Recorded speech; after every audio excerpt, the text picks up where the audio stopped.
తాకట్టులో ఉన్న బంగారాన్ని విడిపించి ఆ రోజు ఆన్లైన్ రేటుకే మేము కొంటాం. Sharma gold company.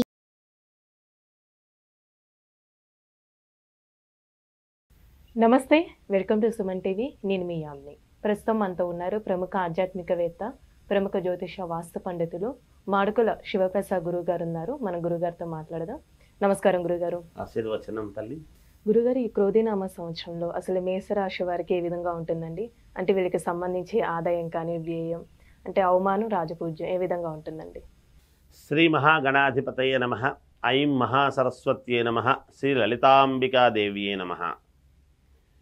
మేషరాశి వారికి అంటే అశ్విని 4 పాదాలు, భరణి 4 పాదాలు, కృత్తిక 1 పాదం. అంటే అశ్వని, భరణి, కృత్తికా పాదం మేషం అంటాం.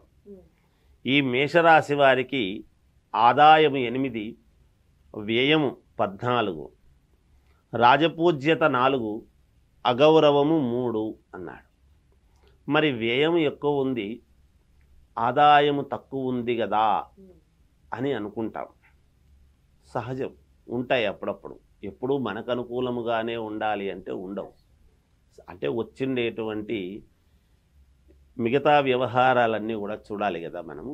అందువలన అసలు మేషరాశి వాళ్లకు ఈ సంవత్సరం ఎలా ఉంది అంటే, ఆదాయ వ్యయాల గురించి అనేటువంటిది అలా పక్కన పెట్టండి, పర్వాలేదు, బాగుంటుంది. అయితే మహాద్భుతమైనటువంటి యోగాలు ఉన్నాయని చెప్తున్నాను. అద్భుతంలో మహాద్భుతమైన యోగాలు ఈ రాశి వారికి. ఏమిటి ఈ రాశి వారికి అంటే, మేషలగ్నానికి, మేషరాశికి కుజుడు ఎవరు? అధిపతి కుజుడు. మామూలుగా అధిపతి ఎవరు అంటే లగ్నానికి కానీ దీనికి కుజుడే అధిపతి. మేషరాశికి, మేష లగ్నానికి అధిపతి కుజుడు. ఆ ఇంటికి స్వక్షేత్రం ఎవరిది అంటే కుజుడి యొక్క ఇల్లు. అటువంటి కుజుడి యొక్క స్థానం మేషరాశి. ఈ సంవత్సరం కుజుడు రాజు అయినాడు కదా. కుజుడు రాజు అంటే రాజు మనవాడే అయినప్పుడు మనకేమిటి లోపం? దీంతో అర్థం చేసుకోవాలి కదా.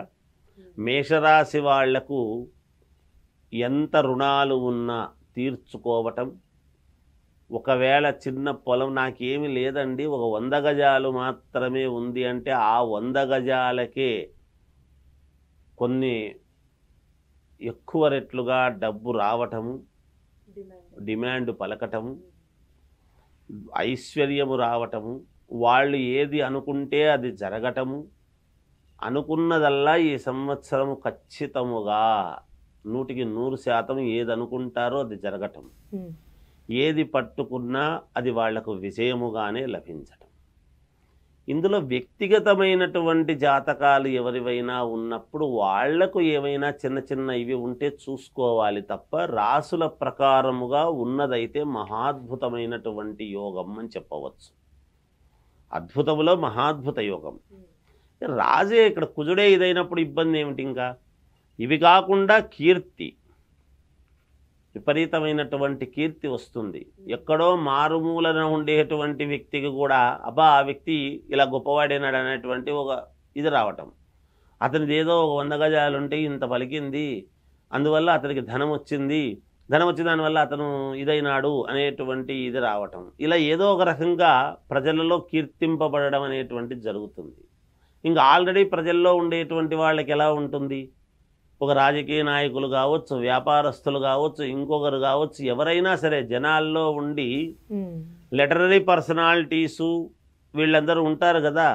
మామూలుగా సహజంగా లెజెండరీస్ వీళ్ళు వాళ్ళు తెలిసిన ఆల్రెడీ ప్రజానీకానికి తెలిసిన వాళ్ళల్లో మేషరాశి వాళ్ళు ఉంటారు కదా చాలామంది. వాళ్ళకి ఇంకెలా ఉండాలి అంటే అధికస్య అధిక ఫలం అన్నట్టుగా ఉండాలి కదా.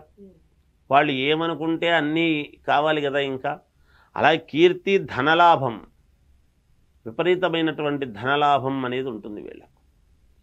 కుజుడు ఆర్థికంగా బాగా మెరుగుపరుస్తాడు వీళ్ళకు. ధర్మకార్యాలు చేస్తారు వీళ్ళు. అనుకోకున్నా, అనుకోకపోయినా ఖచ్చితముగా ఎక్కడో చోట ధర్మకార్యాలు చేసేటువంటి చోటికి వీళ్ళు వెళ్ళటము కానీ, లేదా పోదామురా అని పిలిచడము కానీ అనుకోకుండానే జరుగుతుంది. చేయిస్తాడు కుజుడు. అట్లా రాజు చెప్పినట్టు వినాలి కదా. ఇక్కడ దేహపీడాకారు శని మంత్రాంగము కదా, మరి దేహానికి సంబంధించినటువంటి వాడు కదా శని, నోటికి, అందుకే నోరు శని అంటాం. ఖచ్చితముగా వెళ్ళి ఆలోచనాత్మకముగా చేయడానికి అనుకూలమైనటువంటి ఇది వస్తుంది. అనేక రకాల శుభ ఫలితాలు పొందడానికి ఉన్నాయి వీళ్ళు. అనేక రకాల రంగాలలో ఉండేటువంటి వాళ్ళు ఉంటారు. ఒక రంగం అనేది ఏమిటి, ఒక రాజకీయ రంగం ఒకటే కాదు, ఒక వ్యాపార రంగము కాదు, వ్యాపారాలలో కూడా అనేక రంగాలు ఉంటాయి. అన్ని రంగాలలో ఉండేటువంటి వాళ్లకు అనేక రకాల శుభ ఫలితాలు, ఒక రకమైనటువంటి శుభ ఫలితము కాదు. మనకి ఏదన్నా దీని ద్వారానే వస్తుంది, ఇంకోటి ద్వారానే అని కాదు. అనేక రకాలుగా సంతాన ప్రాప్తి, సంతోషం, మానసికమైనటువంటి సంతోషం, వీళ్లకు శత్రువులు కూడా మిత్రులుగా మారేటువంటి అవకాశం ఈ సంవత్సరం. అలానే ఇప్పుడు వివాహానికి సంబంధించి ఏ విధంగా ఉందండి వీళ్ళకి? చాలా బాగుందమ్మా. వివాహానికి కుజుడే అధిపతి, చెప్తున్నాను కదా, మేషరాశి వాళ్లకు చాలా బాగుంటుంది కుజుడు ఆధిపత్యము. వివాహము ఖచ్చితముగా ఈ సంవత్సరం ఎప్పటి నుంచో కాలేని వాళ్లకు 40 ఏళ్ల నుంచి 45 ఏళ్ళు వచ్చాయండి, 42 ఏళ్ళు వచ్చాయండి అని ఎక్కువ కాలం దీర్ఘకాలికముగా వివాహాలు కాని వాళ్లకు కూడా ఒక మార్గం అనేటువంటిది దొరుకుతుంది గాక. అలాగే భూలాభాలు, నీచభంగ రాజయోగం వీళ్లకు ఈ సంవత్సరము. సాహసోపేత నిర్ణయాలు తీసుకోవడం అనేటువంటిది జరుగుతుంది గాక. విద్యార్థులకు చాలా మంచి కాలముగా ఉన్నది ఇప్పుడు ఈ సంవత్సరం. మహాద్భుతంగా సినీ ఇండస్ట్రీకి చాలా మంచి కాలం, చాలా బాగుంది. సినిమా వాళ్లకు, వ్యాపారస్తులకు అనుకూలం. కోర్టు పరమైనటువంటివి ఏవైనా ఎవరికైనా ఇబ్బందులు ఉన్నాయి అంటే ఖచ్చితముగా ఈ సంవత్సరము వాళ్లకు విజయము లభిస్తుంది, ఊరట కలిగి తీరుతుంది కాక వీళ్లకు. అలానే ఇప్పుడు రియల్ ఎస్టేట్ రంగం కూడా ఏ విధంగా ఉంటుందండి? భూమికి సంబంధించి భూములకు విపరీతమైనటువంటి విలువ పెరుగుతుంది. కుజుడు అంటున్నాము కదమ్మా. రియల్ ఎస్టేట్ రంగంలో ఉండేటువంటి వాళ్లకు చాలా అంటే చాలా అనుకూలంగా ఉంది, చాలా అనుకూలంగా ఉంటుంది, అందులో సందేహమే లేదు.